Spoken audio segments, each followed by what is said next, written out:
Hello, welcome you all to Law Sikho. So in this week we are going to discuss about two important judgments.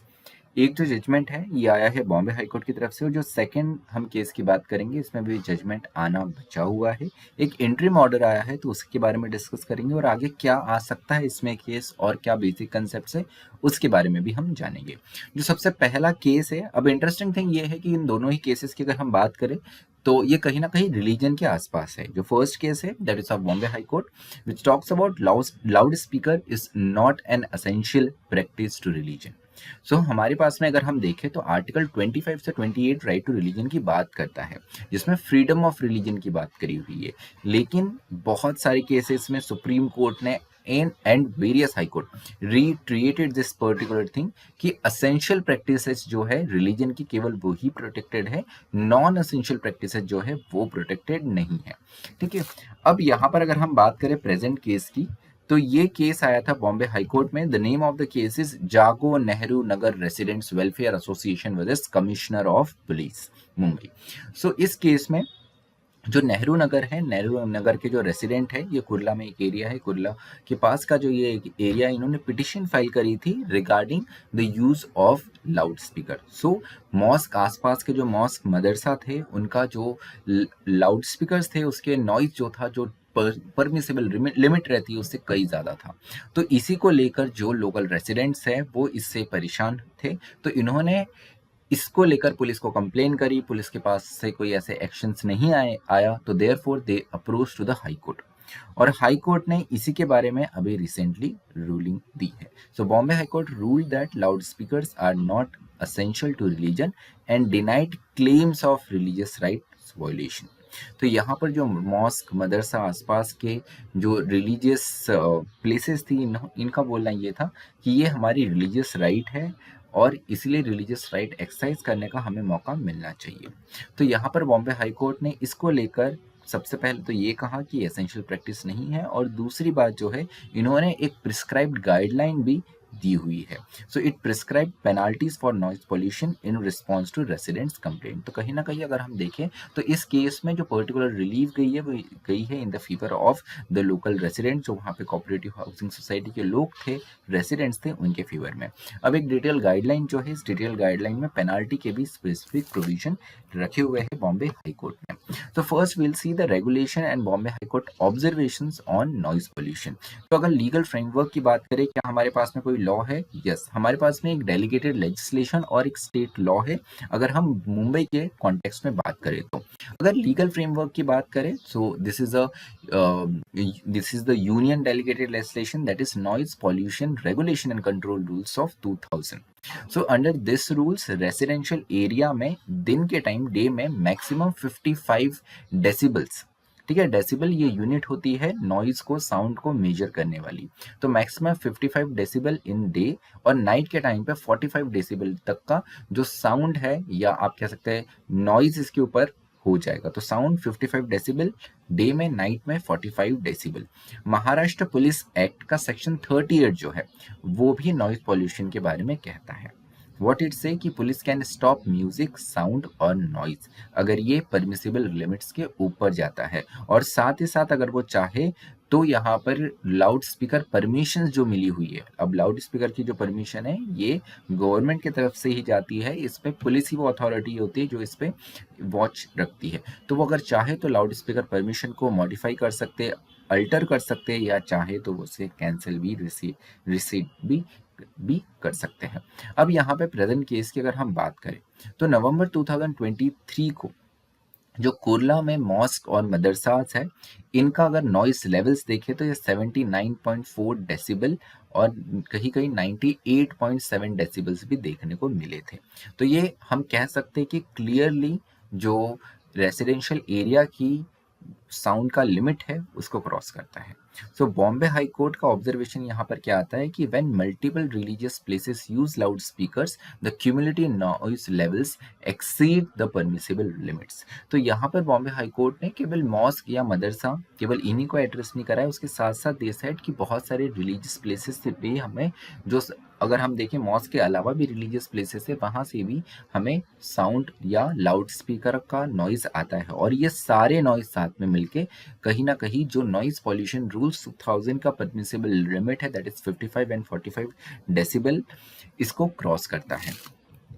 अब यहाँ पर बात ये आती है कि बॉम्बे हाई कोर्ट ने क्या और डिटेल में इसके बारे में कहा है। तो बॉम्बे हाई कोर्ट ने मेन चीज़ तो ये बताई कि जो लाउड स्पीकर्स है, सबसे पहले हमें ये समझना पड़ेगा कि use of loud speaker it is not an essential practice of religion. तो ऐसे रिलीजियस राइट जो है, जो रिलीजियस प्लेसेस को, रिलीजियस ऑर्गेनाइजेशंस या हम कहे रिलीजियस प्लेसेस इसको क्लेम नहीं कर सकते हैं, तो इसीलिए रिलीजियस राइट आपका ये नहीं बनता है। अब गवर्नमेंट और पुलिस को क्या डायरेक्टिव दिए हैं, तो सबसे पहले यहाँ पर पुलिस को ये कहा है हाई कोर्ट ने कि police must act on noise complain anonymously. तो अगर किसी ने आपके पास में कंप्लेन करी है तो बिना उसका नाम बताए आपको यहाँ पर, या बिना उसके आइडेंटिटी डिस्क्लोज करे, आपको यहाँ पर उस कंप्लेंट पे एक्ट करना है। उसके अलावा state should regulate decibel levels via calibrations. तो यहाँ पर स्पेसिफिकली बताया हुआ है कि अब ये जो नॉइज पॉल्यूशन की बात करें तो ये रिलीजियस प्लेसेस से आ रही है। अब अगर हम रिलीजियस प्लेसेस की बात करें तो ये एक सेंसिटिव मैटर हो जाता है। तो जब भी आप अगर कहीं से आपको कंप्लेन आती है तो सबसे पहले आप इसको चेक करो, ठीक है। अब वो कैलिब्रेशन से आप, आपके फ़ोन में ऐप्स हो सकते हैं, आप उससे कर सकते हैं, या उसके अलावा कोई डिवाइसेस है आप उससे भी साथ में नॉइज़ मेजर कर सकते हैं, और उसके बाद में ही आपको यहाँ पर एक्शन लेना है। तो कंप्लेन आने के पहले सबसे पहले आपको खुद एक बार ये चेक करना है उस पर्टिकुलर लोकेलिटी में जहाँ से ये कंप्लेंट्स आई है। अब उसके साथ में एक डिटेल गाइडलाइन लेट डाउन करी है, जिसको हम ग्रेडेड पेनल्टी सिस्टम भी कह सकते हैं, जो कि बॉम्बे हाई कोर्ट ने लेट डाउन करा है। तो सबसे पहले अगर फर्स्ट टाइम ऑफेंस है तो सबसे पहले आपको क्या करना है, यहाँ पे वार्निंग देना है, क्वेश्चन, कि अब इसके बाद में आप ना करो। सेकंड, फिर भी ये रिपीट होता है तो अब क्या करना है, अब आपको फाइन्स लगानी है, ठीक है। थर्ड टाइम अगर हम देखें तो थर्ड स्टेप में इन्होंने ये कहा है कि फिर भी रिपीट वायलेशंस के बाद में भी अगर नहीं सुनते हैं तो लाउड स्पीकर जो है वो आपको सीज कर देने हैं फॉर कंटिन्यूड नॉन कंप्लायंस, ठीक है। तो हम 3 4 5 बार में भी अगर आप नहीं सुन रहे तो इस बार आपके लाउड स्पीकर सीज हो जाएंगे। और फोर्थ स्टेप, अगर फिर भी वायलेशंस परसिस्टेंट है तो in that scenario cancellation of licence और लीगल एक्शन भी यहाँ पर लेना है। इसके अलावा अगर हम बात करें तो कोर्ट ने यहाँ पर एक कंटेम्प्ट केस को भी साथ में लिया। अब ये जो कंटेम्प्ट केस था, ऑलरेडी बॉम्बे हाई कोर्ट ने लाउड स्पीकर्स को लेकर ऑलरेडी अपनी रूलिंग दी हुई थी। उस केस के भी बारे में वापस डिस्कस किया गया और उस केस का कंप्लायंस नहीं हो रहा था, इसलिए इसको कंटेम्प्ट केस के फॉर्म में भी लिया गया। तो high court sought government action on 2940 illegal loud speaker. Next hearing जो कि मार्च 18 को होने वाली, उससे पहले जो ऑलरेडी 2940 इलीगल लाउड स्पीकर्स जो कि डिक्लेयर हो गए हैं, उस पर भी गवर्नमेंट को यहाँ पर एक्शन लेने के लिए बॉम्बे हाई कोर्ट ने कहा है, ठीक है। तो अब नेक्स्ट हियरिंग में हम देखेंगे क्या डेवलपमेंट होता है हमारे नेक्स्ट आर्टिकल या मैं कहूँ टॉपिक के बारे में, दैट इज रिगार्डिंग हलाल सर्टिफिकेशन केस। अब ये क्या होता है हलाल, ठीक है, क्या है इसका सर्टिफिकेशन का इशू, और सर्टिफिकेशन पे यहाँ पर बैन लगाने की बात करिए तो क्यों भाई सर्टिफिकेशन पे बैन क्यों लग रहा है, हम तो सर्टिफिकेशन की ज्यादा से ज्यादा बात करते हैं। तो रिसेंटली मैटर चल रहा था सुप्रीम कोर्ट ऑफ इंडिया में। यहाँ पर solicitor general Tushar Mehta, he was shocked कि सिर्फ फूड आइटम्स नहीं, नॉन फूड आइटम्स जैसे सीमेंट, अगर हम देखें व्हीट फ्लोर जो हमारा आटा होता है, इसको भी हलाल सर्टिफिकेशन मिल रहा है। अब ये मैटर चल रहा था regarding UP government certification ban on halal certificate food products. तो name of the case is Jamiat Ulama e Hind Halal trust with state of Uttar Pradesh. तो उत्तर प्रदेश गवर्नमेंट ने क्या किया है, उत्तर प्रदेश गवर्नमेंट ने ऐसे फूड प्रोडक्ट्स जिन पे हलाल सर्टिफिकेशन आ रहा है इस पर बैन लगाया है, और इसी को लेकर जो कंपनीज जो सर्टिफिकेशन दे रही है उन्होंने केस करा है सुप्रीम कोर्ट ऑफ इंडिया में, ठीक है। तो जमात उलमाए हिंद हलाल ट्रस्ट जो है ये एक ऐसा ट्रस्ट या हम कह सकते हैं ऐसा बॉडी है जो कि फूड पे हलाल सर्टिफिकेशन देता है, और इस तरीके के जो प्राइवेट कंपनीज की तरफ से सर्टिफिकेशंस मिल रहे थे उसी पे बैन लगाया है यूपी गवर्नमेंट ने। तो यहाँ पर सबसे पहले बात तो ये आती है कि हलाल है क्या। अगर हम हलाल वर्ड का मीनिंग देखें तो हलाल ये एक अरबिक वर्ड है जिसका मीनिंग होता है परमिसिबल। अब ये टोटली अपोजिट है ऑफ द वर्ड हराम। हराम मतलब फॉरबिडन होता है। तो अगर आपने मुस्लिम लॉ में आपने हराम ये वर्ड जरूर सुना होगा। हराम मीन्स फॉरबिडन, जो कि अलाउड नहीं है। हलाल मीन्स टोटली अपोजिट ऑफ हराम, दैट इज परमिसिबल। अब इसका अगर हम प्राइमरी एसोसिएशन देखें तो ये इस्लामिक डाइटरी लॉ से कंसर्निंग है कि ऐसा फूड जो कि परमिसिबल हो, जो कि so ensuring so it particular ensure that कि अगर कोई फूड को हलाल कह रहे हैं मतलब ये properly as per the Islamic dietary laws ये प्रोक्योर किया गया है, इसको ये प्रोसेस्ड किया गया है और एज पर इस्लामिक बिलीफ इसको ट्रेड भी करा गया है। ठीक है, ये बहुत सिमिलर कंसेप्ट है विथ कॉशर, ठीक है, या काशरूत लॉज जो कि हमें जो हमें जूइश रिलीजन में देखने को मिलता है। तो जूइश रिलीजन में भी अगर बात करें तो कोई भी फूड नहीं कंज्यूम करते हैं, कुछ स्पेसिफिक टाइप के ही डाइट जूइश रिलीजन में भी हम देखते हैं कि वहाँ पे भी डाइटरी लॉ है। तो ऐसा फूड जो कि परमिसिबल है इन जूइश रिलीजन हम उसको कॉशर कहते हैं, यहाँ उससे रिलेटेड लॉ को कशरूत लॉस हम कहते हैं। तो अगर हम बात करें कि कौन सा फूड अलाउड नहीं है, ऐसे फूड को हराम फूड कहते हैं जिसमें पॉर्क आता है और इंटॉक्सिकेंट्स जिसमें मेनली अल्कोहल हम मान सकते हैं। अब अगर हम बात करें कि अब अगर हराम फूड की बात करें तो वो केवल पॉर्क या अल्कोहल तक रिस्ट्रिक्टेड नहीं है, इसमें स्पेसिफिक स्लॉटर और प्रोसेसिंग रिक्वायरमेंट्स अगर फुलफिल नहीं करी हुई है तो ऐसे फूड को भी हराम फूड कहते हैं। ठीक है, जो कि हलाल की कैटेगरी में नहीं आता है। तो जो मीट है, जो नॉन पॉर्क मीट है, उसमें भी दो कैटेगरी है, हराम मीट और हलाल मीट। हराम मीट वो जो कि प्रॉपरली प्रोसेस नहीं किया गया है एज पर द लॉ, और हलाल मीट वो जो कि as per the process forward किया गया हो।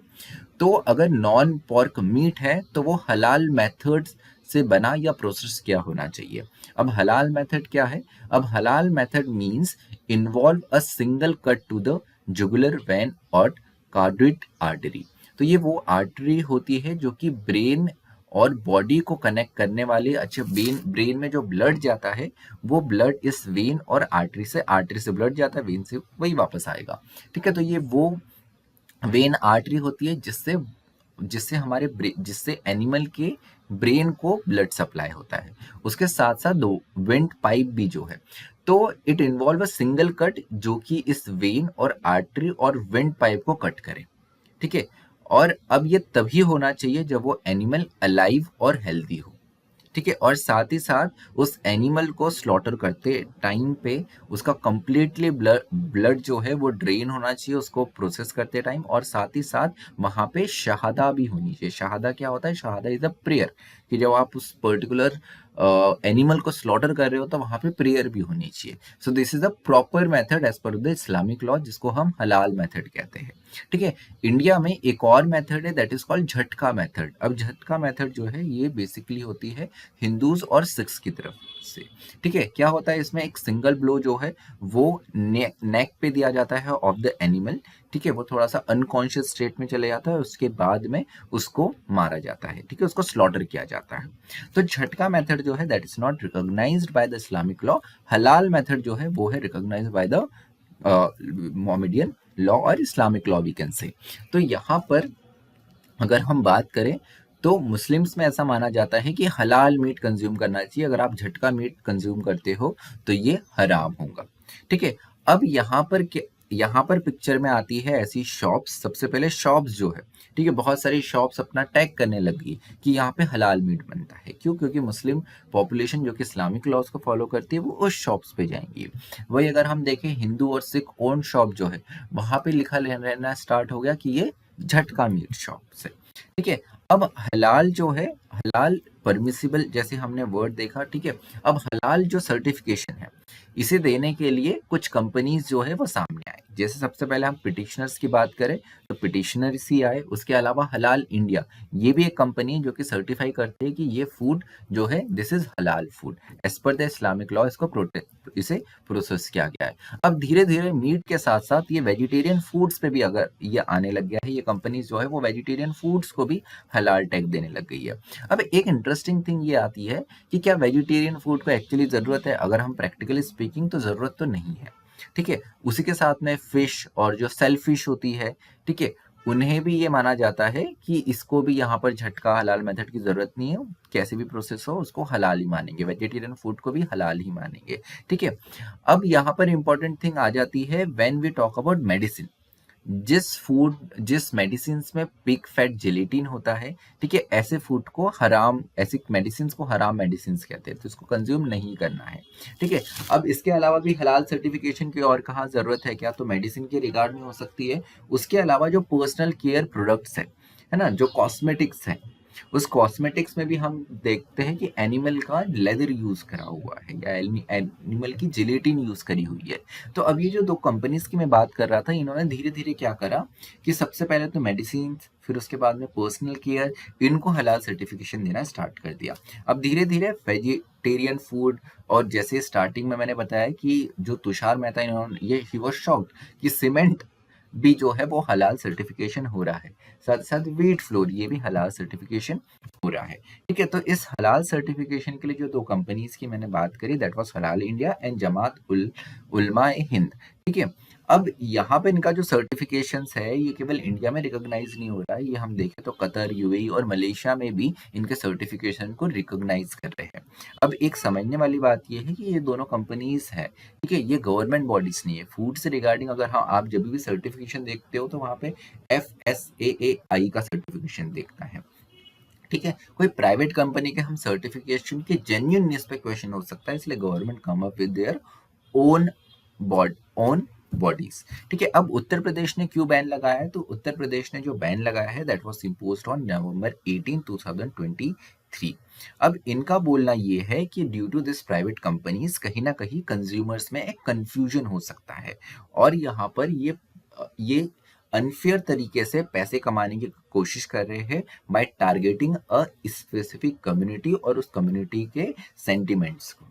उसके साथ में अगर हम बात करें तो जो एफआईआर लॉन्च की गई सबसे पहले इस सर्टिफिकेशन के against, that was by BJP youth wing member, और उसके अलावा और भी अगर हम देखें महाराष्ट्र में भी अगर देखें तो one of the BJP leader, इन्होंने भी क्वेश्चन करा था रिगार्डिंग दिस हलाल सर्टिफिकेशन। इनका ये बोलना था कि अगर जैसे फॉर एग्जाम्पल किसी फूड पे हलाल सर्टिफिकेशन हो रहा है, अब हलाल सर्टिफिकेशन हो रहा है तो ऑब्वियसली ये कंपनी जो है वो पैसा किससे लेती है, वो फूड मैन्युफैक्चरर से। जैसे फॉर एग्जांपल अगर किसी कंपनी का मीट है, उसको हलाल सर्टिफिकेशन हुआ, तो अब वो जो मीट मैन्युफैक्चर कर रही है, ठीक है, जो कंपनी, उससे पैसा देना पड़ेगा टू द हलाल सर्टिफिकेशन कंपनी। अब ये हलाल सर्टिफिकेशन कंपनी को पैसा जो दे रही है कंपनीज, वो ऑब्वियसली प्राइजेस जो है वो अपनी प्रोडक्ट की बढ़ा देंगे और बताएंगे कि देखो हमारा हलाल सर्टिफिकेशन है इसलिए हमारा प्राइसिंग ज्यादा है। अब यहाँ से जो मनी है वो एक्चुअली किसको जा रहा है, टू द हलाल सर्टिफिकेशन कंपनीज। तो बीजेपी लीडर्स जो है, स्पेसिफिक कुछ बीजेपी लीडर्स जो है, इन्होंने ये एलिगेशन लगाया हुआ है कि बिकॉज ऑफ दिस हलाल सर्टिफिकेशन और ये जो पैसा जा रहा है इन कंपनीज को, ये कंपनीज जो है ये सस्पिशियस कंपनीज है और ये फंडिंग कर रही है टेररिज्म को लेकर, इसीलिए इन्होंने हलाल सर्टिफिकेशन के अगेंस्ट एफआईआर की और एलिगेशंस लगाए। अब अगर हम यूपी की बात करें तो यूपी गवर्नमेंट ने हलाल सर्टिफिकेशन पे बैन इम्पोज करा, और उसके साथ साथ इन्होंने बहुत सारी जगह पे रेड्स करा जहाँ पे उन्हें हलाल सर्टिफिकेट प्रोडक्ट्स मिले, और इनको इन्होंने सीज कर लिया यूपी की अथॉरिटीज ने। अब इसी को लेकर जो है हलाल इंडिया और जमात उलमाए हिंद ये पहुंच गए सुप्रीम कोर्ट। अब सुप्रीम कोर्ट ये गए और इन्होंने कहा कि ये पर्टिकुलर लॉ जो है ये डिस्क्रिमिनेटरी है, और साथ ही साथ जो फूड सर्टिफिकेशन लॉज है इसको भी गलत तरीके से इंटरप्रेट करा है और ये सेक्युलरिज्म के कंसेप्ट के अगेंस्ट जाता है। अब अगर हम सुप्रीम कोर्ट की बात करें तो सबसे पहले सुप्रीम कोर्ट ने तो इन दो कंपनीज को ये बोला कि बैन आप पे लगाया हुआ है यूपी गवर्नमेंट ने, so why you are not going to Allahabad high court. तो इन दोनों कंपनीज का ये आर्ग्यूमेंट था कि इसको देखते हुए कहीं ना कहीं पैन इंडिया जो है इसका इम्प्लीकेशन हो सकता है, और भी स्टेट्स इस तैयारी में है कि वो बैन लगा दे ऑन द हलाल सर्टिफिकेशन प्रोडक्ट। तो इसका पैन इंडिया इम्प्लीकेशन हो सकता है, इसलिए दे सेड कि हम डायरेक्टली सुप्रीम कोर्ट आए हैं, ठीक है, instead of going to the high court. अब यहाँ पे हाई कोर्ट ने एक बड़ी रिलीफ दी है इन दोनों कंपनीज को। दे सेड कि टिल द नेक्स्ट हियरिंग किसी भी ऑफिशियल को जो कि इन दो कंपनीज को बिलोंग करता है उसको अरेस्ट नहीं करना है। ठीक है। उसके अलावा अब इंटरेस्टिंग थिंग ये होती है कि इंडिया में जो सर्टिफिकेशन का एक्रीडिशंस है that is given by NABCB, ये मिनिस्ट्री ऑफ कॉमर्स के अंडर आती है। तो NABCB ने एक्रीडिटेशन दे चुकी है इन दो कंपनीज को। तो यहाँ पे मिनिस्ट्री ऑफ कॉमर्स का भी बीच में आना तय था। तो मिनिस्ट्री ऑफ कॉमर्स जो है इन्होंने भी क्लैरिफाई करा हुआ है कि यहाँ पे जो पर्टिकुलर एग्रीटेशन है, ठीक है, ये हमने एक्सक्लूसिवली हलाल सर्टिफिकेशन के लिए नहीं दिए हुए हैं। इन दोनों कंपनीज को हमने एग्रीडेशन दिए हैं, बट सिर्फ हलाल सर्टिफिकेशन, एक्सक्लूसिवली हलाल सर्टिफिकेशन के लिए एज सच नहीं दिए हुए हैं। अब नेक्स्ट स्टेप क्या होगी, ठीक है, इसको लेकर नेक्स्ट हियरिंग जो है वो होने वाली है मार्च 24। जो नेक्स्ट हियरिंग है वो होने वाली है, अगर हम देखें तो that is schedule on March 24, ठीक है, 2025 में। अब यहाँ पे petitioners now they have the time to file their response और क्लैरिटी से वो बताए कि क्यों ये जो बैन है दैट इज नॉट गुड, और साथ ही साथ जो एलिगेशंस लगे हैं उन पे भी उन्हें अपना रिप्लाई फाइल करना है। So this is it for today. Thank you so much for listening me. Stay tuned to law सीखो।